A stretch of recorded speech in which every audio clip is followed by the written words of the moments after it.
This is Greg Canty here, and welcome to the Win Happy podcast. Stay tuned for interesting chats with interesting people about winning their lives and being happy at the same time.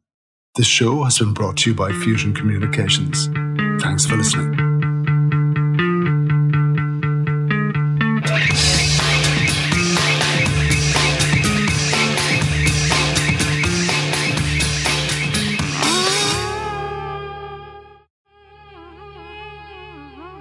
It is one of those critical times in Ireland when we are looking to our construction sector and its ability to deliver the much needed homes for people in this country. In this podcast, I chat with David Ward, the Managing Director of Ward Personnel, who is literally in the eye of the storm, trying desperately to provide workers to meet the demands of the sector. He explains in detail how these often badly treated and unappreciated workers have left the industry in droves and have not returned, how young people are not making it a career choice, and how this must change if we are to meet the challenge of building much needed homes in the future. Let's hear from David. David Ward, a big welcome to the Win Happy podcast. How are you doing? I'm good, Greg. Very good, thanks. Thanks for asking me on. The reason I wanted you on the podcast, because you have one of those roles that's very under the radar, and I think most people wouldn't have heard of David Ward, and even your company, unless you work in a particular sector. And it's a sector we take very much for granted, and your role we take very much for granted. But the way I see it, and I've obviously got to know you a little bit over time, that it's absolutely pivotal as to where we are at the moment. And that's finding workers for the construction sector. You know, the houses and the buildings and the Dunkettle roundabouts and everything else. Like, that doesn't happen without men on the ground doing that work. Absolutely, Greg. Yeah, I guess you could say the service that we provide, it's pivotal because it's supplying people to do the physical work. Boots on the ground is one of the hashtags we use, as you know, and that's what it's all about. You know, our business predominantly is providing manual workers to the construction industry, and these are the guys that you see, you know, in their orange vests or yellow vests that are out in all weathers and are building the houses and are digging the holes, and building the foundations, or as you mentioned there with the Dunkettle interchange, which is one of the, I suppose, the most high-profile projects going on in the region. We're very happy to have work on that project, and we have lots of guys out there. They're the guys that are building the job. So it's, yes, because I suppose you would say it's a very important service. I suppose the industry has changed a lot, Greg, in that if you go back 25 years ago, in the main, the working men, the manual workers were employed directly by the main contractors. But over the years, I suppose it's happened in a lot of industries with the trend, if you like, toward outsourcing. And I don't know the figures now or the percentages, but a high proportion of the manual workers in the construction industry now would be employed by subcontractors and employment agencies like ourselves. That's just the way it's gone, as I say, with outsourcing in over the last 10, 20 years, I suppose that trend has really accelerated. So, yeah, that's what we do. And just to kind of sum that up, is that basically that those big construction companies, they no longer want to be entangled by employing people and everything that goes with it. So instead, they look to the likes of yourselves. Yeah, we need people now. We want them Monday. You know, please supply them. And then 3 months later, that job is done. Good luck and good night. Now we're done with that. And so all of that labor, sourcing, recruitment, paying them, everything else, that just goes to you. I guess that's it. I mean, I suppose if you were to sum it up in one word, is flexibility. You know, you'd have to say that the construction industry, as has been seen down through the years, is a highly cyclical industry, you know, which is, you know, one of the, I suppose, major downsides of it, in that it seems to go through peaks of very high highs and then quite low lows.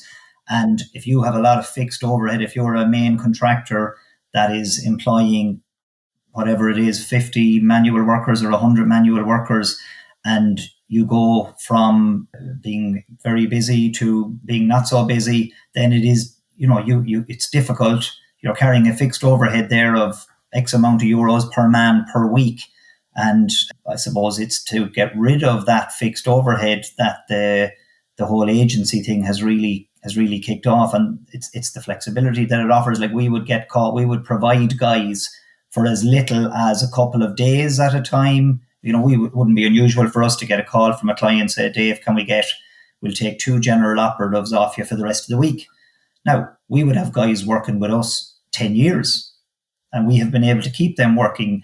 And in a lot of cases, it's like anything, Greg, you've got excellent people and you've got some people who are maybe not excellent, less than excellent, but the better ones generally will be working full-time every day of the year that they wish to work, 46 weeks, if you like, or 48 weeks, excluding their holidays, because our client will recognize the value of the man, and it is mainly men because it's manual workers, and they will keep them on the project right to the end, and then they'll move them on to the next project. And I suppose you question sometimes, is there a reason why they just don't take them on direct? And of course, we're delighted that they don't, because this is the service that we provide, and we don't want anyone to hire people direct. We'd like to be providing that service for them. And there's the construction industry is a highly regulated industry, so there are stipulated, set, legally binding rates of pay, pension, etc. So a guy working, a general operative or a carpenter or a machine driver working for us gets paid exactly the same to the penny as he would get working for any of our clients, which are the large main contractors around the country. And so as long as we can keep the men working, which thankfully, touch wood, to date we have been able to do, then it works well for everyone. Yeah, but the magic wand has been handed to you. So if they want someone Monday, to you and your team, you have to come up with the goods. You have to come up with the people. That's it. And I got to be honest, at the moment, it's very difficult. Yeah, I would say that the industry is out of equilibrium. I think the dogs in the street know that there's major shortages at the moment of construction workers, and it's a big problem. It's amazing. Like, I started the company 11 years ago.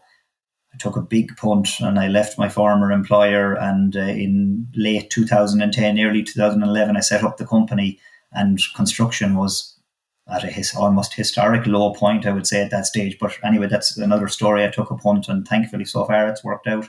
But that time, it was very difficult to get an order because there was so little activity in the industry. But if I got an order, let's say for a crane driver or a carpenter or whatever, I would be able to make a short list within a half an hour of 10 excellent guys that I knew would all do an excellent job for that client. And I had my pick of the best of men available. Nowadays, it's gone full circle, in the sense that, or it's gone the complete opposite, I suppose would be a better way of describing it, in that it's relatively easy to get orders now. The difficulty is filling the order. So 11 years ago, when you started the business, because initially when I heard about this, and you're the managing director of Ward Personnel. So when I heard initially that you started that business in a dark recession in Ireland, where the construction sector had fallen apart, you were saying to me there was nearly an opportunity in that you had the pick of the best workers, should anyone want them, when they wanted them. Absolutely. Okay. Because the best of men were sitting at home twiddling their thumbs. And I keep referring to men, but that's simply because the nature of the service we provide, it's practically all male. It's very, as most people will know, the construction industry, certainly at the manual worker level, is effectively almost 100% male. Okay. Or 90, 98 or 99 anyway, I would say. But yes, to answer your question, the best of workers, the best of men were sitting at home. And I guess this is the very sad side of the recession, or the Great Recession, the Great Depression Mark II, you might even call it, after the demise of the Celtic Tiger, and that people lost, hundreds of thousands of people associated with the construction industry lost their livelihoods. Yeah. And, you could say that there is still fallout from that today, in that some of the shortages that we now see in the industry, and I would say the shortages at the moment are very serious, the shortages of the availability of workers. That is partially because of what happened. I suppose there's several reasons for it, but I mentioned earlier the cyclical nature of the industry. And I think a lot of guys just in 2009, 2010 who lost their job said, sod that, I'm just never going back to that again. I'll find work. I'll get work in a warehouse, or I'll get work in a factory, or I'll drive a taxi or whatever. And they thought, they just said, I'm not going back to this again. It's just too uncertain. It's highs and lows and highs and lows. For example, apprenticeship schemes collapsed around that time. Like, companies stopped taking on apprentices, I suppose for obvious reasons. A lot of them were doing very well just to survive the recession, and a lot didn't survive. I mean, there was some absolutely huge companies turning over hundreds of millions of euros that just disappeared off the face of the earth. And as I say, apprenticeship schemes collapsed, and all of that is feeding into the shortages that are there today. So while you had your little black book with all of the skilled construction workers in all of those different categories, you still obviously had access to some of the good ones. But I presume that black book probably went down to 20% that it was. Would those numbers be correct? When you say it went down to 20%, as in the availability of people, is that what you're talking about? Yeah, that the other 80% were doing something else, they emigrated, they just disappeared. I mean, it'd be hard for me to put a figure on it, but certainly a lot of guys, if I had to take a stab, I'd say, maybe 50% of the industry left it permanently. I mean, I think the numbers, I'm not sure it was, did the sector go from employing maybe something like close on 300,000 people at the peak and down to around 100,000 at its lowest point. Now, I'm talking about, that would be contractors, subcontractors, suppliers, et cetera, companies associated with the construction industry. But an awful lot of those men left and never returned for various reasons, went into other industries, repatriated back to their own countries, Poland being one of them, and several others. X amount of men would have gone on to early retirement and just never came back. So they went to the four winds, I guess you could say. Yeah, and while we're having that conversation and we're talking about people who were in the sector over 12 years ago. Now, it's a bit ironic. We're having this conversation and for anyone listening, you might end up from time to time hear a bit of drilling or something. There's a house behind us and there's some bit of construction going on. I always like to hear construction sounds. Exactly. Yeah, so at that time, people packed up working in the industry. The other thing, David, I'm presuming, is that there would have been a flow of new people into the industry at that time. And I'm presuming that's just dried up, and there's been very few new people have joined the industry in those 10 or 12 years. Definitely. Like, I would say, like, I have seen significant changes in the industry. Let me see, I came into this business in 1998, end of 98. So heading for 23 years working in what some people would refer to as labour hire, say, but employment agency, in specifically to construction. Really, 99% of our clients are in the construction industry. We do a very small bit outside of it, but you might say it's almost all construction. So certainly, Greg, I would say I used to regularly get phone calls from young lads of maybe 16, 17 years of age, just looking for a start in the industry. They would have zero experience.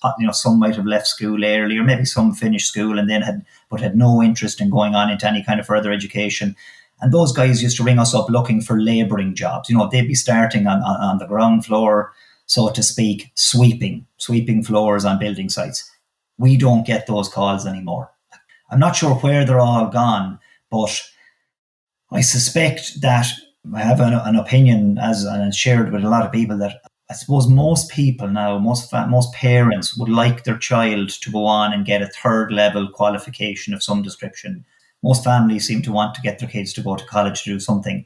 And that's great in one sense, but the downside of it is there are a lot of kids that end up going into third level college that end up doing a course that might be of very little value to them, of very little interest to them. And a lot of those kids might be far more suited, might be very, I suppose that we used to describe people that were good with their hands. They might be far more suited to take up an apprenticeship in carpentry or plumbing or an electrician apprenticeship, etc., etc., etc., or to just come in at the ground floor in the construction industry and work your way up and learn your skills as you go along. But those kids, they're not there now. They are not coming into the industry now. I mean, there are X amount of apprenticeships being served, but it's nowhere near the level that it used to be or that it needs to be. And it's particularly acute in what we would describe in the construction industry as the wet trades. So the wet trades would be predominantly block laying and plastering. Like the numbers going into apprenticeships in those trades, Greg, is on the floor, and it's a massive problem. It's a big, big problem. And that's something that the industry and the CIF trying to address and have been talking about addressing. They're acutely aware that this problem is there, but I guess it's like a lot of things, it's easier said than done. The numbers after the demise of the Celtic Tiger, then I mean, this is, I suppose, we're all inclined to think short term in certain ways, but the numbers going into, say, classes in CIT or UCC or any of the universities and ITs around the country, the numbers going into engineering classes, going into quantity surveying classes, going into construction management, they just collapsed. Like, I think, I'm sure I heard that for, say, in the early noughties, 03, 04, 05, 06 or 07, there might have been 150 a year, say, going into civil engineering and CIT. It might be more than that, I'm not sure, but it dropped by 80% after the collapse of the Celtic Tiger. And I'm not sure that it's ever even fully recovered. And that's another problem. Like the shortages are not confined to manual workers. Like there's massive shortages of good supervisory staff. I'm talking about foremen, project managers, contracts managers, civil engineers, huge shortages. I guess that's another problem. And there is a perception, there's a perception there. I guess it's not just a perception, it's a reality that it's there in the history books that the construction industry is very prone to peaks and troughs. And I suppose maybe some parents or a lot of parents have looked at it and said they didn't want their kid going into construction, which is such a shame because it's a great industry to work in and it's a very vibrant industry, and there's an awful lot of upsides to it.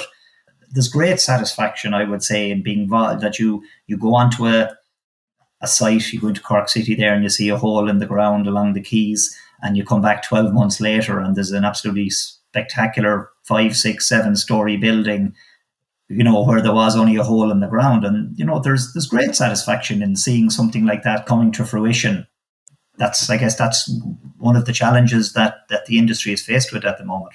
Yeah, it's funny. I do a particular route at the weekends when I'm walking the two dogs, and along that route, there's a house being built on a site, and you pass 1 week and you just see the foundation down, and you pass a week later and the boys are inside there, and the blocks are getting higher and higher, and they're chatting away, and you can nearly hear the bit of banter. I'm nearly, what I'm like, David. I'm nearly intrigued to pop in and have a conversation with them. I really am, because everything that you were saying about that satisfaction of building something, they're building a home for a family. Oh, for sure, yeah. That's much needed.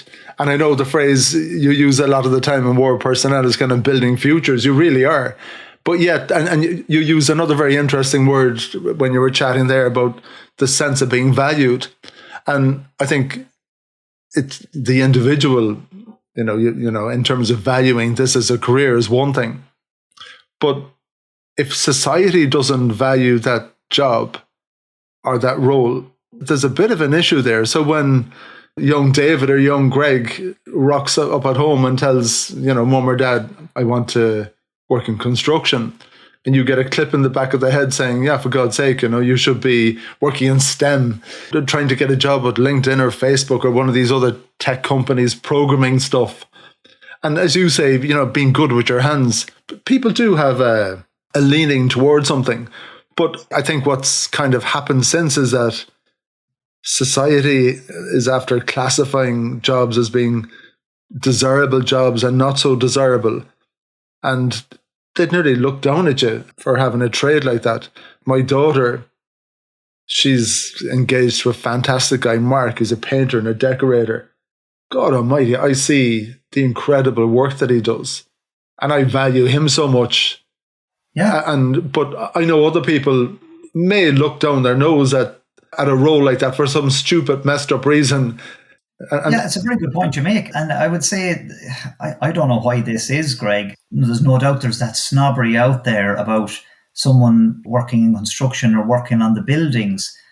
I don't know why that is. I guess you might say that over the maybe going back over the years when certain amount of young lads that dropped out of school for whatever reason and they ended up working in construction. I don't know what it is, but the industry does have an issue like that, whereby there's a perception that if you're now, I mean, it's not, not everyone holds this view, and thankfully, but it's probably something that I guess the CIF and the thought leaders in the industry that probably need to try and improve the image of the industry and improve the attractiveness of the industry for youngsters who are looking to build a career. Because, as I said, it can be a very, very rewarding career. For sure, it's tough. I mean, it has its challenges, but I mean, show me a job that doesn't have its challenges. Yeah, I think it was someone saying to me that in Australia, they really value the trades big time. If you've got a trade, it's a really respected profession. Yeah, and so it should be. Yeah. I wouldn't, even though I lived in Australia for a year many moons ago, and I had a fantastic year there. I did a very small bit I did a little bit of labouring for a few weeks, just a stopgap, but I was mainly working in kind of administrative jobs. But yeah, I mean, that doesn't surprise. And I've had tradesmen here working in my own house over the years, as most people would have, doing bits and pieces. And the work that a good tradesman can do, I mean, it's absolutely vital. We're all, we all need it. And it's ironic. We all want the best of work done, but for whatever reason, we don't value these guys the way that we should. And of course, let's be honest, tradesmen have a reputation, for example, for unreliability and not turning up. And there's no doubt they don't do themselves. And if I sometimes think, Greg, that the best tradesmen are not necessarily, I think some of them are very gifted people, but they're not necessarily business people, or they're not the most organized people, maybe. It's a very general statement, obviously, but the reputation of your plumber who comes along to do, or is coming along to do a job and then just doesn't turn up, or your electrician, or you have a guy in the house doing painting and there's a month's work and he disappears after 2 weeks and doesn't come back for another 3 weeks because he gets dragged into another job. I guess that does happen, and maybe tradesmen sometimes don't do themselves any favors. And unreliability in the industry that I'm in, it is a problem.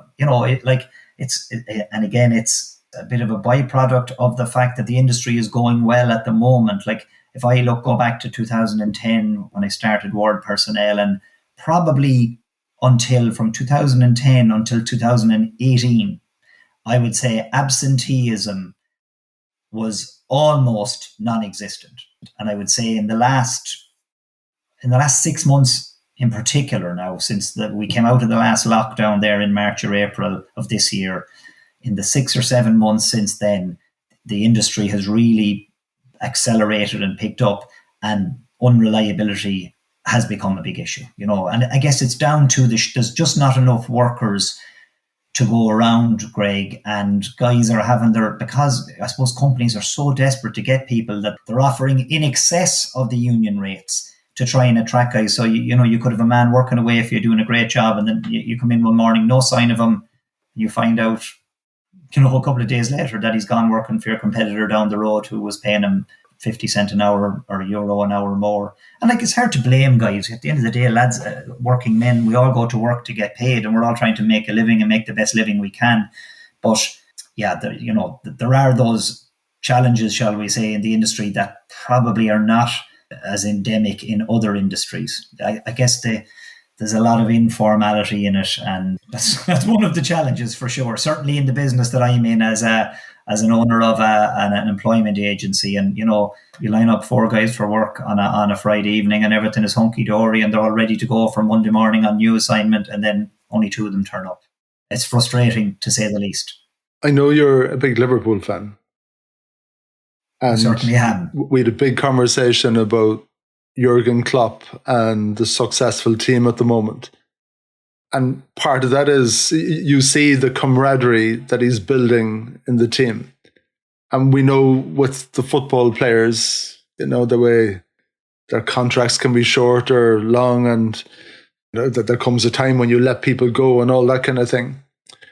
If I'm a construction worker and people can just let me go easily, Does that feed into that whole problem that there's a bit of a quid pro quo in a way? So if you can give me a boot in the arse out the door and there's no bit of loyalty to me, is that just reciprocated? And in a funny way, has the industry got to a place where no one is valuing anyone at either side of the equation?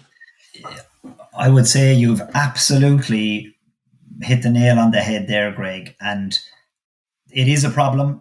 Like, I have seen situations where I might have a general operative or a carpenter or a machine driver or whatever it was working with a company, and that man might be with them, an excellent man, maybe with them for 6 months, 9 months, 12 months, 15 months.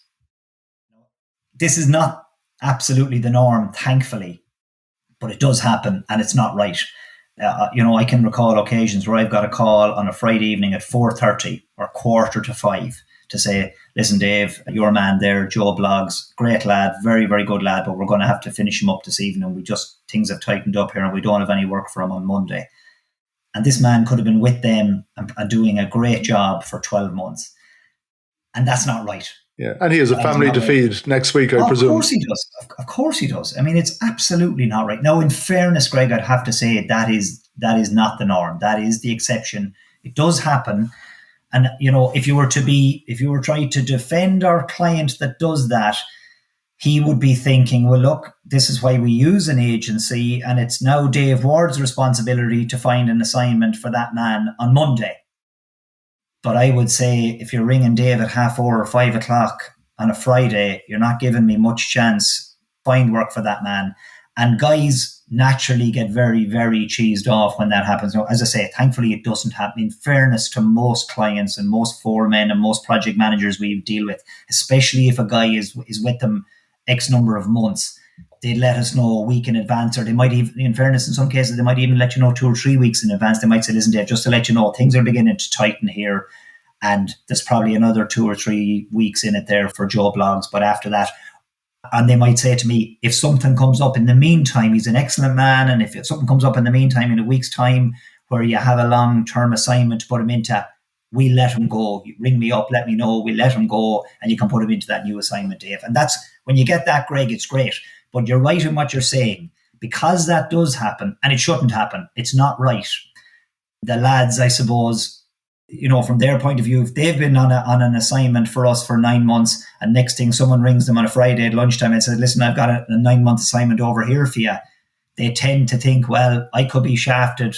If I'm waiting for them to give me notice, it won't happen. So, do you know what? I'm just going to jump ship here now, and I won't bother giving any notice to my current client or the assignment I'm on. I'm just going to finish today and I'll start over there on Monday. So, yes, you're right in what you say. That is part of the problem. And in your business and how you operate it, looking after those guys and keeping them in work, in practical terms, how does that work? Is it one person that deals with a bunch of guys, or how do you manage it? Well, it's a team effort. Like, we have not far off 30 people now between our 2 main offices, which is in Cork and Dublin. We have a sub office in Athlone, but there's nobody permanent based there. So we would say our 2 main offices are Cork and Dublin. And approximate terms, we've 22 or 3 people in Cork and 6 or 7 in Dublin. And so we would have a few different divisions within the team. So we have our Cork Labour and Trades team, and we have our Dublin Labour and Trades team. And then we have what we refer to as our MEA division, which stands for Management, Engineering and Administrative. And they would focus on providing non-manual workers, so engineers, foremen, etc. But with regard to your question, and if we've got a man finishing up on a Friday and he's operating out of the Cork office, he could be anywhere in Cork, he could be in Waterford, he could be in Limerick, anywhere kind of Munster, the greater Munster region. Yes, it's up to us to have an assignment for that man on Monday. And obviously it's in our interests to have that man back in an assignment on Monday, especially if he's a good man that we don't want to lose. This is how we make our living. This is our bread and butter, is providing employment to people and keeping them. The longer we can keep them working, obviously, the better for them and the better for us. So if a good man comes free in the current environment, Greg, it's not a massive issue because there's such a shortage of good people. And if he comes free from one of our bigger clients, say a John Siskin son or a BAM Contractors, we could ring up another client like PJ Hegarty's or John Paul Construction and say, listen, we have a very good man coming free here and he can do X, Y, and Z. He can do foundations and he can lay a few blocks and he can do a bit of plastering. In the main, in the current environment, you can find homes for guys, which is obviously what we want to be doing at all time. We want to, from the man's point of view, we want to be able to provide him with long-term, steady, continuous, well-paid employment, good conditions. And at the end of the day, I'm the guy that owns the company and I take great pride in that. And like, as I mentioned earlier, like we're trading now coming up on 11 years. And I actually have a very small number of people who are with me probably 10 years plus. Now that wouldn't, obviously we have a lot of guys with us who only joined us maybe this year or last year. But I take great pride in the fact that I have people who have made a career, if you like, working for Ward Personnel, and that we have been able to provide long-term, sustainable, well-paid employment for those men. And this might sound like a given, Greg, I suppose, if you're somebody who has no exposure to the construction industry. But unfortunately and scandalously, I suppose you might say, there's a long history in construction of men not getting paid. As crazy as that might sound to someone who has never worked in construction, there's over the years, there's been lots and lots and lots of situations where you've had main contractors or subcontractors who have gone out of business, and maybe a period of weeks leading up to their ultimate demise, men haven't got paid, and that is, it's obviously illegal, but it's also morally wrong, and it's wrong at every level. And so I take great pride in the fact the guys that work for me and the people that work for us. And when I say me, I should point out, Greg, that Ward Personnel is about a lot more than Dave Ward. I mean, I have an absolutely fantastic team of people between my two offices in Cork and Dublin, without which there would be no business. So when I say me, I very much mean the team in Ward Personnel. But as I say, I personally take great pride in that we've got guys that know every Friday morning their wages will be in the bank account, their wages will be correct, they'll have their pay slip. And as I say, this seems like very basic stuff, and it is basic stuff, but it hasn't always been a given in the construction industry, which is the industry I suppose I'm most familiar with. And in a previous conversation I had with you, I remember you saying to me that the only thing these guys care about is getting their wages on a Friday. And as someone who works in a different sector, I'm thinking, Jeekers almighty, that seems like a fairly low bar for anyone.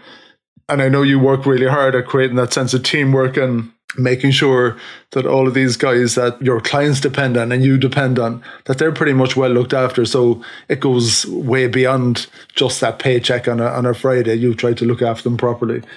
Absolutely, yeah. And just as you say, it is a shocking low bar. And that probably, maybe I didn't convey exactly. At the end of the day, the most important thing that the working man wants is to get paid. But I mean, the same is true of me and the same is true of you. We all want to get paid for what we do. We all want to be able to have the best standard of living that we can have.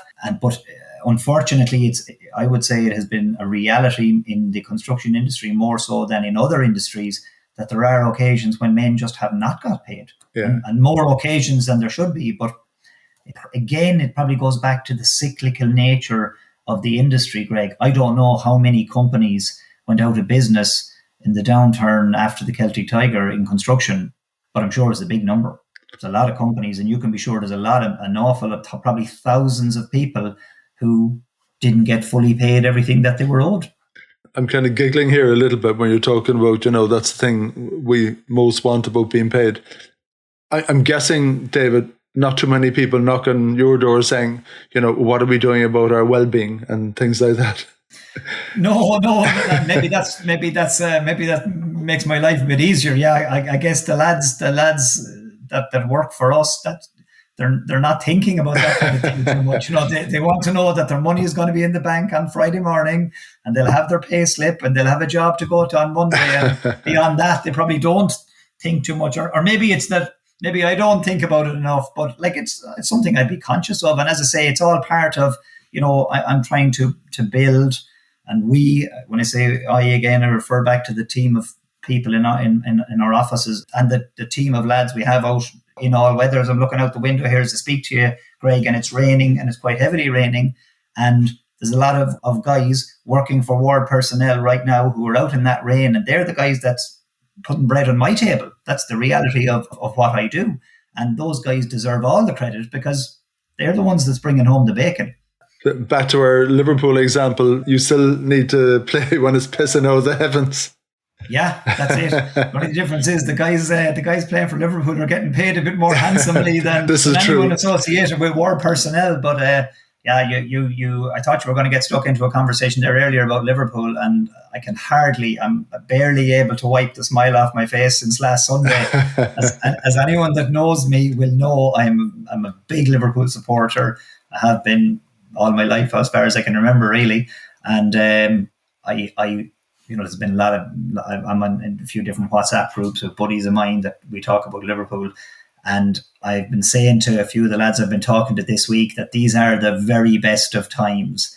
And I think that what Jurgen Klopp has done, it's unparalleled as far as I would be concerned. The man has just done an incredible job.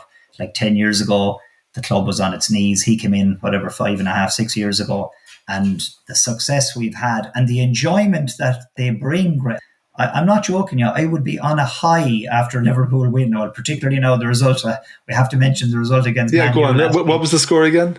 I know you don't need to ask me that because I know you're a big Liverpool supporter too. But sorry, Greg, 1 sec. My dog is pawing. I'm working from home today, and my dog is pawing at the door. That's okay. He heard Liverpool be mentioned, and he wants to be part of the conversation. That must be it. Yeah, Henry wants to be part of the wants to be in on the act. Well, I had a Man U friend, and at 3-0, I rang him, and I was just trying to say, listen, the broadband is down, the Sky isn't working. Would you ever tell me what the score is, please? Now, I was doing that at 3-0, let alone 5-0. Now, for some reason, I think he knew what I was up to, and he didn't answer the phone. But there you go. Perfect. It was just perfect. It was an unbelievable game, really. As long as I'm watching Liverpool United, and I would say that it wouldn't matter coming into that fixture whether Liverpool were flying and United were at a low ebb or vice versa. You very rarely, there's never a lot in those games. They can go either way. And for us to rock up over to Old Trafford and win 5-0, it was a performance of the ages. But of course, you would say United, they're a bit of a mess at the moment. But chatting about Liverpool, you absolutely know as well, and you see those players coming off the pitch, they're being hugged by the boss. They feel valued, and of course, there's ridiculous money and everything, but at the end of the day, they're still people, and they feel like part of something, and they're motivated, and you see the difference that makes. And thinking back to your sector, and for different reasons, people that are required are very dispensable, and you're the guy in the middle trying to make them feel valued, even though technically the way the whole thing is set up, they are dispensable, but we're totally dependent on them to build our future. And I know you talk about building futures in Ward. We all have choices in our lives and everything. So what I'd love to do is to get a sense of who David Ward was when he decided to go out on his own back in 2011, was it?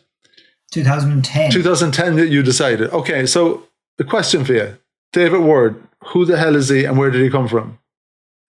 Well, stop me here now if I go on too long, because I don't know how, I suppose. So where I was born about 2 miles outside Athlone, but I will say Athlone, County Roscommon, because most people when you say Athlone immediately associate Westmeath. But I'm on the Roscommon side of the river, which I'm very proud of. So I grew up I'm a County Roscommon man, Greg, but I suppose Athlone would be the nearest town to us, only a couple of miles in the road. What did mum and dad do? So mum and dad were in business. They were in the rag trade. They had I suppose it was 2 shops, really. Effectively, you might say it was 1 shop. There were 2 adjoining shops, and they had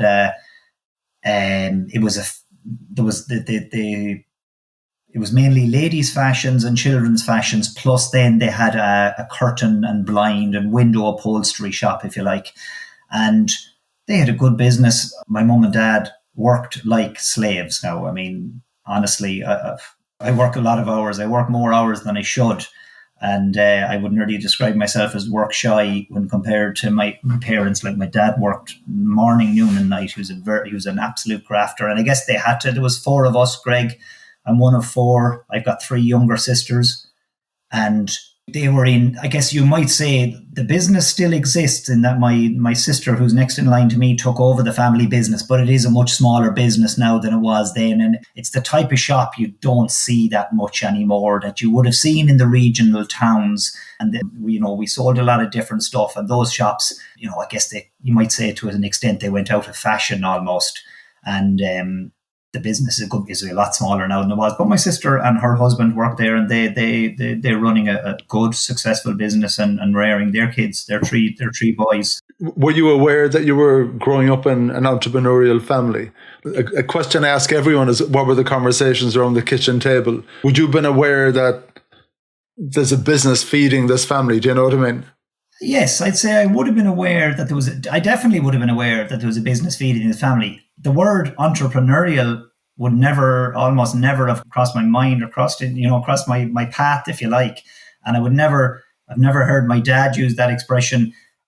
People have said to me a couple of times over the years, refer to me as an entrepreneur, which I don't even agree with. I really don't. I think of myself as a business person. I think of someone who maybe starts multiple businesses as an entrepreneur. I wouldn't look on myself as that. And certainly my dad would never, I never heard him say the word, but they were business people. And certainly I was reared in that shop, if you like, in that I worked there from a very young age. My dad would be out, so he'd be working in the shop, but then in the evening time, he'd be out fitting, going around to people's houses and physically fitting, installing blinds and curtains.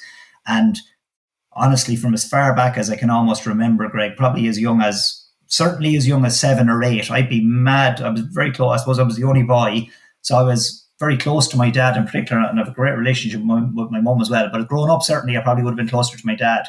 And I loved going out with him, out on assignments, if you like, out to houses. And like all I'd be able to do in the early days was stand on the bottom of the ladder and hand him up a hammer and hand him up the drill and hand him up whatever tools he needed.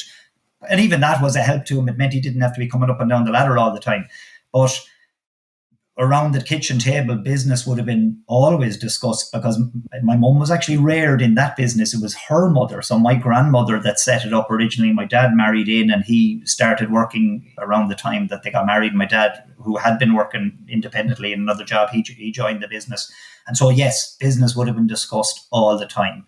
And you might say everything, or certainly the vast majority of what I know about running a business, whatever that is, I learned at home. And it was omnipresent, you might say. And would you have been aware of a good year compared to a bad year? I don't know if I would have known that. I think my mum and dad would have, and they were, I think I would have heard my dad saying down the years that, let's say I was born in 1972. The 70s were a very good period and a boom period. And then the 80s were very tough. And of course, I have no memory of the 70s, really. I do remember the 80s, and I do remember them scaling the business down. But like at one stage, mum and dad would have employed, I think, maybe around 15, 16 people between the shop and a couple of fitters on the road out fitting blinds and curtains. And they had a very good business. My dad would have done a lot of commercial work. He would have done a lot of work for the Office of Public Works, schools, blinds in schools and all that kind of stuff. But I can remember the 1980s when things began to tighten. But I think they probably would have sheltered us as much as they could from, I've no doubt they had difficult times when money was tight. But for sure, we would not have known. We never wanted for anything. I would never say we were well off or we were wealthy, but we were definitely comfortable. And, they provided us, I would have to say, like my background, my upbringing was as close to idyllic as you could get. Came from great parents. My mum and dad are still alive. My dad is 80 and my mum is a few years younger. I shouldn't say her age, but they just had a fantastic relationship, and they have a fantastic relationship to this day. Like, they are as tight a couple as you would ever meet.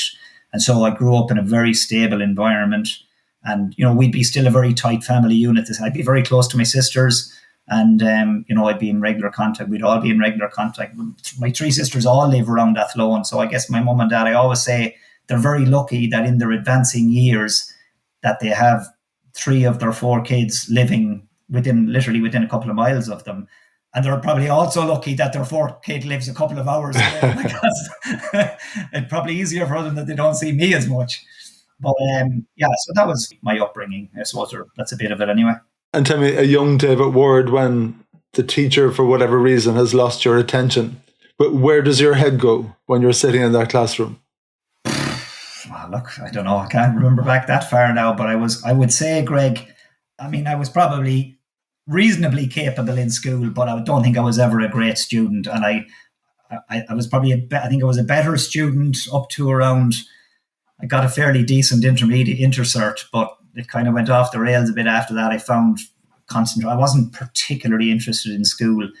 And I had, as I say, a reasonable level of ability in it. You know, my dad, neither my mum or dad would have third level. I don't think either of them would have finished school. You know, when they would have both left school at 15 odd years of age. And they were very strong that they wanted the four of us to go to university. And my dad could certainly see with me in fifth year and sixth year, the results I was getting weren't too good at all. It wasn't happening.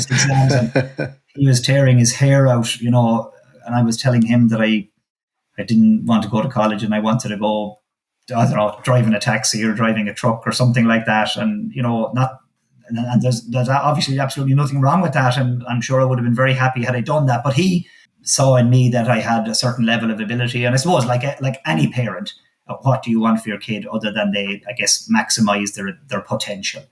And anyway, managed by the skin of my teeth. And after 2 leaving certs, I managed to scrape into UCG and got through it. Actually, I got into Galway and I did an arts degree in economics and maths, and I stayed on and I did a couple of postgrads. I did an MA in economics and I did a HDIP, a secondary school teaching qualification.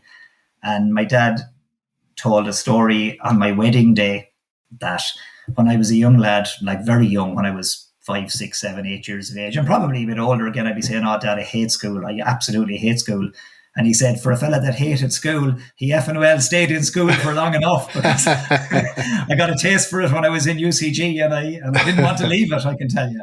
And in fact, what I did, so I spent 5 years in university in Galway, and I still didn't feel, I had kind of exhausted all avenues in that I had done 3 separate courses and got through them, but I still didn't feel that I wanted my adventure in Galway to end. So I took a teaching job. I got just a part-time kind of temporary arrangement teaching job for 1 year. I was kind of doing maybe about 10 hours a week. And really the only reason that I took that is not that I had any particular interest in teaching. You might ask, why did I do the HDIP? But again, that's back to the theme of trying to stay in college for as long as I could. But I took that year. I just spent that year teaching, and really the only purpose of it was to prolong my time. I was acutely aware that the clock was ticking on my student life and my university life, and I wasn't quite ready to wave goodbye to it. Yeah, exactly. And I hung around Galway for one final year, so I ended up spending 6 years in Galway, between 5 years in uni and 1 year secondary school teaching. Yeah. And when did you decided you better get a job and start earning a few bob? Well, what happened was I had that job, the teaching job, that kind of part-time was about 10 hours. I think a full secondary school teaching week is about 22 hours teaching. And I was doing about approximately 10 hours a week. But of course, the money that I was making was great money, because I was still living the student lifestyle. I'd always had jobs going through college. I did a lot of bar work in pubs and nightclubs, but I was making great money teaching. Like, my 10 hours a week was more than enough to keep me in beer money and whatever else I needed. But that came to an end. I did the year and I went to Australia. 3 lads that 3 good, great buddies of mine that I'm still pally with, that I went to uni with. We went to Australia and had effectively another year of messing around. We were working out there. We were earning enough to, again, keep ourselves in food and beer money. But I had a fantastic year in Australia, and I came back. I went to Australia in September 97 and I came back in September 98. And I basically fell into a job, Greg, with my former employer, a company called O'Neill and Brennan, who are now a competitor of mine, if you like. I was friendly with a lad in college who was a brother of one of the principals in O'Neill and Brennan. And make a long story short, I didn't even apply for the job. There was a job going. I didn't know about it. He rang me up. He said, "What are you doing?" I said, "Nothing. I'm just back from Australia." And I came back from Australia. I was playing football and I got a knee injury. I was waiting for an operation. And he said, "There's a job going with my brother's company in Dublin." And I said, "What's it doing?" And he said, it's a labour hire business, he told me the basics of it. I said, yeah, I'm interested. Actually, I had been due to come home. I should say, my dad will hear this now, he'll be grinding his teeth, but I had been due to come home from Australia in August, and I had kind of decided whatever happened, I wasn't going to go teaching. I just had no real interest in this. Not that I didn't mind teaching. I quite enjoyed the year, but I didn't love it, and I just didn't really, it had no great draw for me. So I was due to come home in August, and I thought, geez, if I go home now, Dad will have me nagged into getting a teaching job. So I waited until September, the end of September, when I was fairly sure all the teaching jobs would be gone for the year. And so that I couldn't, I wouldn't be able to get a teaching job even if I had tried. It's tough out there, Dad. There's no jobs. Yeah. No jobs for teachers. So I was lost to the teaching profession. Anyway, as I say, I got this job with O'Neill and Brennan, and I ended up with them for 12 years. The work of O'Neill and Brennan, is it pretty much what you've been describing to me from Ward Personnel, the same kind of setup? Very, very similar, more or less identical setup. Yeah, they are, and they are still, one of the market leaders. They'd be a big company operating in Ireland and the UK, and great guys to work for. I have to say, I had 12 very, very good years there, and I'm still on regular contact, I would say, with my old bosses, like good guys, and they had good time for me, I had great time for them, and but yeah, same industry, Greg, and I guess there's a story there as regards why I left, but it's mainly to do with the Celtic Tiger and then the demise of the Celtic Tiger. I started with them in Dublin. I was only there a few months, and my timing, I guess, was very lucky, really. They asked me to come down to Cork to open an office for them. They had decided to open an office in Cork. I had almost never been in Cork in my life, really. When you're from Athlone or County Roscommon, as I am, you generally, if you're not working around the Midlands, you'll generally end up working in Galway or Dublin. And Cork didn't really have any attraction for me, in all honesty. But they asked me would I be interested in going down. It kind of sounded like a promotion, even though we didn't talk about money or anything like that. And anyway, in the end, I said I'd give it a go. And I came down here in early 99, and that's now heading for 23 years. And I've never left. And you knew nothing about the construction sector at that stage, did you? No, nothing. Absolutely nothing. No. But I learned what I needed to know. To be honest, even though I make my living from the construction industry, I don't have any expertise in construction per se, but I guess I have a certain amount of expertise in providing personnel to the industry, and I know what I need to know about running a business, providing people to the construction. I mean, of course, I guess maybe I've learned X amount of stuff, of course, about construction over the years. But I'm not an engineer. I'm not a quantity surveyor. I'm not a project manager.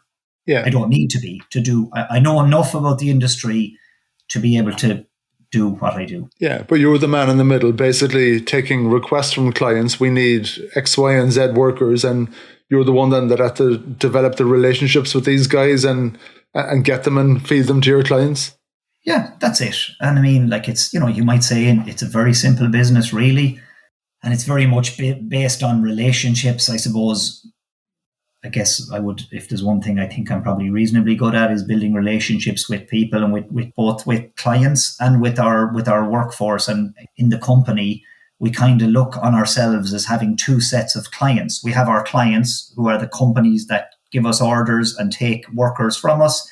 And then we have our workers, who we also look on as clients. We have to look after those guys, because especially in times like we're in now, those guys could leave me tomorrow and walk into a variety of other roles in the construction industry, or I'm sure roles outside of the construction industry. So we have to look after those lads and make sure that they're well looked after as we possibly can do.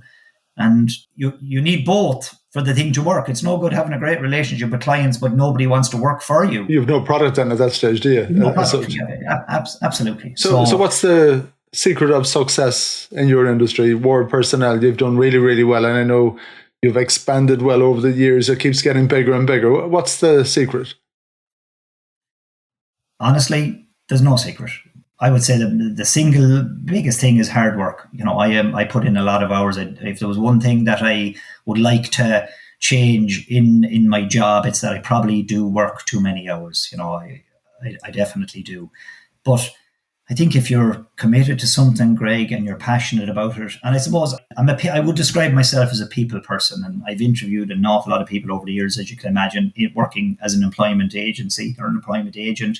So I've done a lot of interviewing, and I always ask people that I'm always interested in are people what you might describe as a people person. I think I am. I enjoy the company of people, and I'm very interested in people. Like as I've got older, I've noticed of myself when I'm in conversations that a lot of the time I'm more interested in hearing people's stories than necessarily comfortable talking about my own, even though I'm chatting away here to you without any difficulty. And for the record, I'm interested in people. Yeah, I'm always interested in people. Yeah, for the record, for anyone who's listening, they'll be thinking, "Gee, Christian man is well able to talk." I had to drag you kicking and screaming to do this, and officially, David was very reluctant to come on this podcast. Well, I was definitely a bit unsure. I have to say, I was a bit unsure because I haven't done anything like this before, and my initial reaction when you asked me was, "My God, what have I got to talk about that anyone's going to be interested in?" But anyway. Well, from my experience of you and the few chats we've had over time, I'd like to say, as an outsider observing, I think the secret of your success is that you do value the workers, and you instill that in your account managers and everyone. And I think being valued is really, really important. And maybe at this moment in time, in an industry where not everyone values the workers, you certainly do. And I think for that reason, you managed to hold on to the workers. They vote for you instead of the competitor. I'm sure that's not always the case. And then the client is dead happy because if there's any chance of getting people, you're the ones. And that's shifting as well. I know now you're having to expand that because there isn't enough workers in the Irish market. So now you're looking overseas and what have you. Yeah, we absolutely are. And I'll tell you about that in a sec. But just to reiterate really what you're saying, to me, this is just comes down to basic human respect. If there's one thing that I would always insist on with the people that work for me in our offices is that the man who's ringing in looking for work or who's working for us is treated with the very same amount of respect as the managing director of some of our client companies that ring. Because I'm looking out the window again here now and it stopped raining. But as I said to you 20 minutes ago, the workers that work for Ward Personnel are out in all weathers, and they are the guys that's doing the hard yards while I'm sitting in here in a nice comfortable room. And like that, to me, that's a non-negotiable, Greg. Those guys deserve that respect, and why wouldn't they?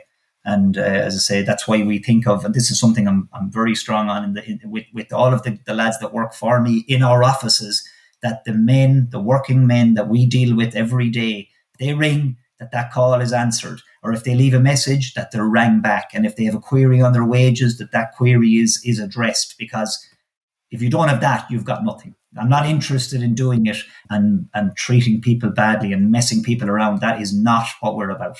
Yes, we want to grow a successful business, and of course we like to make a few quid along the way if we can. But I couldn't state it. I couldn't be any more strong about it. People must be treated right along the way. That's how we run our business. And as I say, that applies to everyone, whether they be our clients or our employees.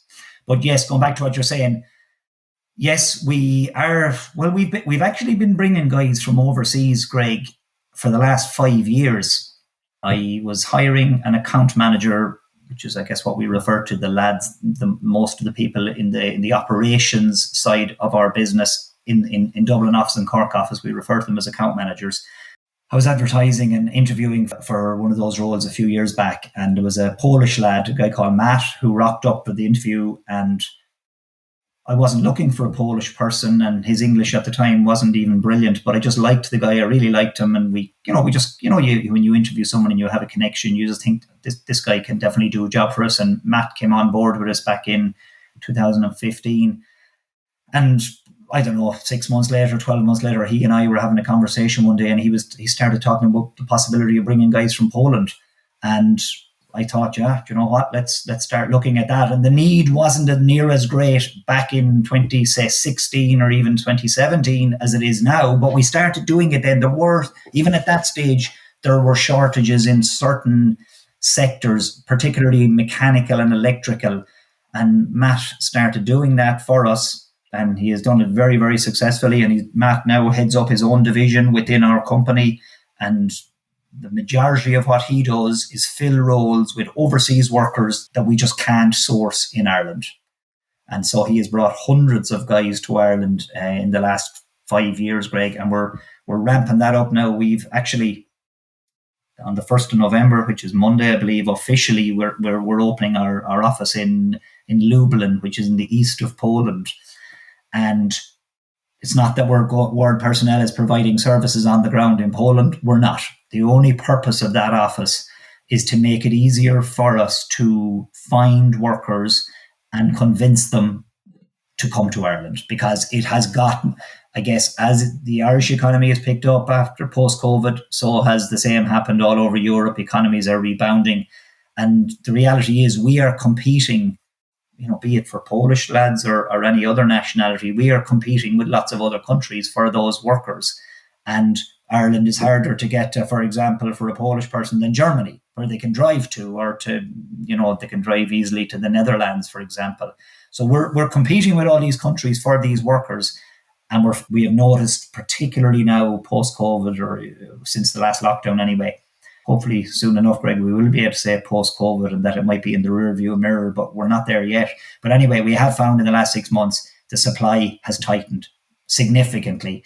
And so we figured that by having, we've sent a lad called Chris Rogel, who's been working in our Dublin office for the last 12 months. Chris he's a Polish national. He has gone home to Poland now. He's been in Ireland for the last 10 years. So he knows the lie of the land here. He has gone home to Poland to head up that office for us. And as I say, his whole raison d'etre out there is to find workers and convince them to come, sell Ireland to them as a destination and sell Ward personnel to them as an employer, so that we can provide them to our clients, because the shortages are and particularly in some trades, are chronic. They're just chronic. That's you digging deep just to satisfy your clients' requirements. That's it. There's a demand there, and we would love to be able to meet that demand and provide that service. And while it's I'll be honest now, it's not easy. There's a lot of moving. You got to find the guys. Obviously, you got to convince them to come here. You got to find accommodation for them. That is and that's a bit of a catch-22, isn't it? To help with the housing problem, and that's probably the single biggest. It is undoubtedly the single biggest challenge. Like, finding accommodation is a total nightmare. And affordable accommodation. There's no point paying them good wages here if they're paying an arm and a leg to. Not at all. I mean, the only reason these lads don't necessarily want to be in Ireland. They're coming here to make money and to provide a better standard of living for their wife and kids at home. And they come here for a period, 6 months, 9 months, 12 months, whatever it might be. An odd guy would stay on much longer term, maybe a single lad who meets an Irish girl or whatever. But in the main, they come here to make money. That's why they're here. And it's a big problem that you cannot find accommodation at a reasonable rent for them. It's a massive problem. I mean, I'm stating the obvious here. The dogs on the street know about the housing crisis in Ireland, but this is just one way. One of the impediments we face in terms of bringing guys over here. That's there's lots of other moving parts in terms of getting them trained in safe pass and manual handling, and getting PPS numbers for them and bank accounts and all of that kind of stuff. But housing is the biggest problem. I guess in a way, going overseas to find workers for Ireland is like putting a bandage on a problem. Are you seeing any signs at all of the industry rehabilitating itself, trying to make careers a bit more interesting and compelling, for young people? I mean, for sure, there are efforts being made, Greg, and I would be, while I'm not heavily involved at all with the CIF, but I do know, and to be fair to the CIF, they are making efforts as best they can to try and, I guess, change the perception of the construction industry. They're taking practical steps in terms of trying to increase the number of apprenticeship scheme places available around the country in various trades. And so, yes, steps are being made, but it's, big wheels turn slowly, and it's difficult. It's a challenge, and there are a lot of challenges, and there's no quick fix. There is no silver bullet. It's going to take Obviously, a guy goes into an apprenticeship or a girl goes into an apprenticeship. It takes them 4 years to come out the other side, and then they need another couple of years of experience before they're fully up to speed, if you like, as a tradesperson. So there is no quick fix. I mean, the government have done something this week, as no doubt you'll be aware of, in terms of work permits. And again, this will hopefully be a little bit of a help, but I suppose it's a whole sequence of things that need to happen, Greg. There's no one silver bullet that's going to address the problem. So as someone who's in the eye of the storm in construction, and we're hearing about the huge housing need and the ambitious plans and the ambitious numbers that they're all talking about, do you actually believe we'll be able to fulfill that? Do you actually believe we've got the resources and the people to, if you just say the will is there, but is it actually possible to match that demand, do you think?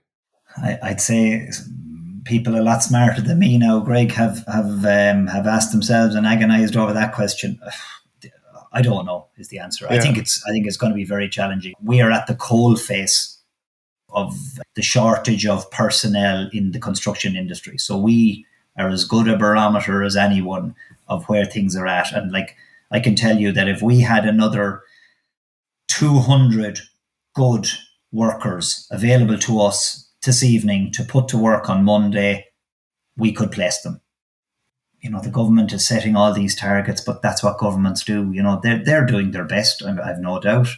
But at the end of the day, as everyone knows, politicians will tell you in the main what you want to hear. And that's politicians of all persuasion. It's a big challenge. And then, you have a whole other side then, which I would know more or less nothing about, but that's the supply and the cost of materials, which are, I'm aware because I'm talking to construction people all the time. I wouldn't have any first-hand experience of it, but I know that, and again, it's probably well known, it's well documented out there, the supply of steel, the price of steel, the price of timber, these are the most basic raw materials, if you like, required in any construction environment. These things have gone through the roof in the last 6 months, 9 months. You hear of prices gone up 60, 70, 80%. That's another massive problem. And maybe even harder to deal with because we can't control that. We can't control the global price of steel or the global price of timber any more than any small country, So these are just some of the many challenges facing the industry. But I guess all we're all trying to do every day, every week is muddle along, do our best. We're trying to be as innovative as we can in ward personnel and making changes. As I say, I guess the opening of the Polish office is probably the single biggest thing that we've done. But we're also doing a lot of stuff now that we wouldn't have done up to date with regard to social media, because we recognize, and that's probably something that we neglected for years, but we recognize that there's a way there to maybe attract workers that we weren't previously coming to the attention of. We would like to be recognized as one of the main, if not the main supplier personnel to the construction industry in Ireland. And we want to be able to provide a very good service to our clients, and we want to be able to provide long-term sustainable employment to our workers. But listen, it's a work in progress, and the battle goes on. It's how I describe it. What's happiness to you, David? What is happiness to me, Greg? I don't know what I would say happiness is, but I'm a big believer that happiness comes from within, and I think that if you are generally a happy person, I think I'm very lucky with my makeup, if you like. I'm not somebody who ever gets carried away with highs or gets too down with lows. My wife has another way of describing it. She would say I'm an emotion-free zone. That I don't get very excited about going on holidays, and I don't get very depressed when I'm coming home from holidays. Some might say, I think I'm very lucky in my life. As I alluded to earlier, Greg, I come from a very, very good home, very loving parents, great family unit. I got my dad got me through college despite my own efforts, or certainly encouraged me strongly to get a third level education to come out the other side. I've been lucky to get, I suppose you might say, I've only had two main jobs in my life, one with my previous employer and one now. And I work hard, but I think happiness is it's very hard to define, and it's different things to different people. But I do think it comes from within. You know, it's not about the car you drive or the holiday you go on. Happiness to me, I suppose, is good health for me and for my wife, Kate, and for I've got 2 daughters, 2 teenage daughters. And as long as they and I are healthy and that we have enough to eat and we have a roof over our heads, then that to me, then I think we're very lucky. We should be very happy if we have all of that, because if you have that, you know, you can get by. You might like to have other things, but you don't need other things. You've got enough. If you've got you've got enough to eat and a roof over your head and money to go down to the shop and buy a loaf of bread and a pint of milk, then look, you're not doing too bad.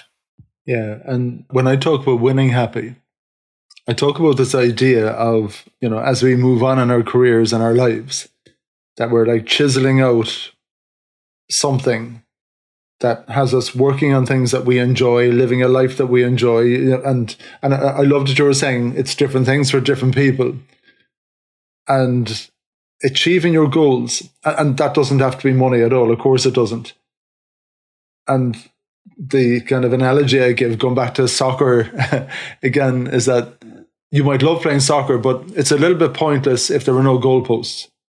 That you get a lot of satisfaction of knowing that there's a goal there and trying really, really hard to put the ball in the back of the net. And when you do that, and when you do it, you know, by 5 goals, like a 5-0, just to remind all of our... just to turn the screen. Just to remind our any Man U listeners at all that might be listening. Are you winning happy? Absolutely, I'm winning happy. As I say, I've got good health. I've got a great family. I've got a good job, and you know, I'm as I said, I consider myself blessed. I have a nice, comfortable standard of living. My business has gone well and it provides us with a comfortable lifestyle. We're not living the bumpkin billionaire lifestyle, or far from it, but we are certainly comfortable. And as I say, every day that I'm able to get up and go to work and work, you know, a good long day, and the people around me, my loved ones, are happy, then of course I'm winning. Good man. Absolutely. So I have one last question for you. What was your best day? My best day? Yeah. Oh God, you put me on the spot now. My best day. I mean, I'm going to have to say, haven't I, maybe the day I got married to my beautiful wife. Well, do you know what now? Put that in the back pocket. That's a gimme, right? We'll tick the box on that one and say... Okay, and the day my kids were born. I can clearly remember when, and my second daughter's nose might be a bit out of joint now when I say this, but I remember when my first daughter was born. Your favourite? Oh, absolutely. I do clearly remember, and as I said earlier, I genuinely would not be an emotional person. You know, I wouldn't be someone who cries now very often at all. But I can remember standing by the bed when she, just after she was born, and I remember the tears streaming down my face uncontrollably. So that was obviously, they're very memorable days when your children are born. But my best day other than that, I'm going to say the day I set up the company, I guess. Even though it didn't feel like the best day at the time, you know, I left very, very good employment working for a good company and for great people to work for. And I took a massive punt, Greg, because I could have been with O'Neill and Brennan probably for the rest of my career. I had a very good relationship with those guys. Did it disturb you leaving them? No, I wouldn't say it disturbed me, but it definitely gave me a few sleepless nights. You know, it was probably, it was mainly to do with, I had started in Cork. Took a little office in St. Patrick's Quay that you could fit 2 desks into, but there was only a need for one because there was only me, and there was me and a laptop and a mobile phone and a desk phone and a printer, and that was it. And I built it up from there. I ended up with offices in Cork, Limerick, Waterford, with them, and Killarney actually for a while. So at one stage we had 4 offices, and we built a big business along with the team of people I had there with me at the time. The team started with just me, and we grew it over the years. And then the demise of the recession came, and it all started going back to where I had started. Basically, when I left O'Neill and Brennan, there was just me and one other employee left in Munster in the Cork office. There was only the Cork office. Limerick and Waterford and Killarney were all gone. And so I took a big punt. I suppose I knew that the recession wasn't going to last forever. And while it was bad and it was deep, I knew that it would eventually pick up. And I kind of thought, well, look, if I'm back where I started now 12 years ago, if I'm going to build it up again, maybe I'll have a hop off doing it under my own banner this time. And that's what I did. And it was a big gamble, as I say. But, and as I came, I suppose it was fermenting in my head probably for 12 months. But as it came closer and closer to the day where I was to give my notice, certainly I had a couple of sleepless nights. But I guess that was probably a great day for me. And as I say, I didn't recognize it at the time. I took a little office in a place called Acorn Business Campus in Mahon. And quite literally, there was a 5 foot by 2.5 foot desk and a chair. And you couldn't have put another desk in the room. It was literally that small. And they euphemistically refer to them as internal offices. So what that means is no windows. A windowless office looking onto a windowless corridor. And it was fairly sobering, now I can tell you. That was the start of Word Personnel. And thank God and touch wood, it has gone as well as I could have hoped for. I'm always very, very mindful of not getting ahead of myself in case we mess it up and it all comes crashing down. But look, we've done well. And as I said to you earlier, I'm only a very small part of it now.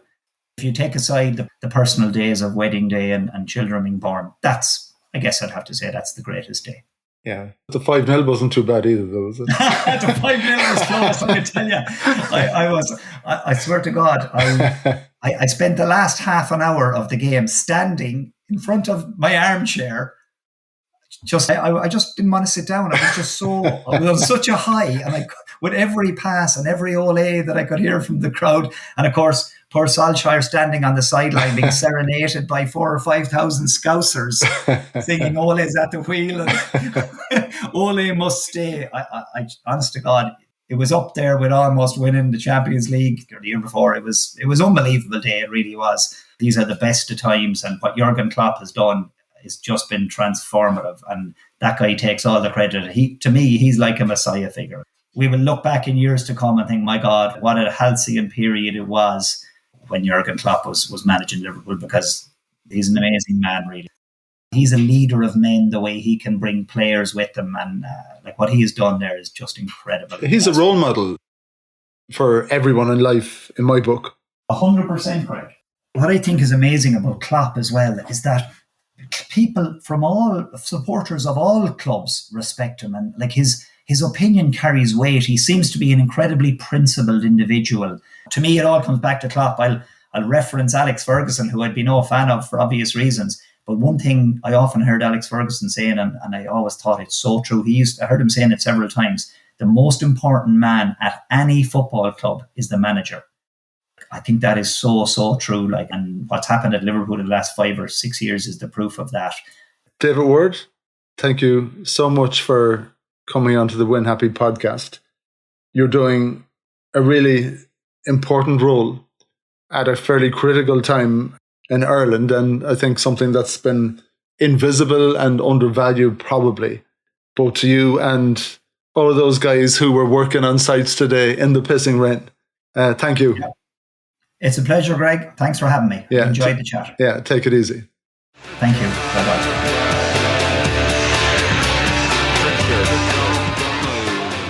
Thank you for listening to the Win Happy podcast, which has been brought to you by Fusion Communications. If you'd like to get in touch, feel free to send me an email at greg@fusion.ie. So until next time, take it easy.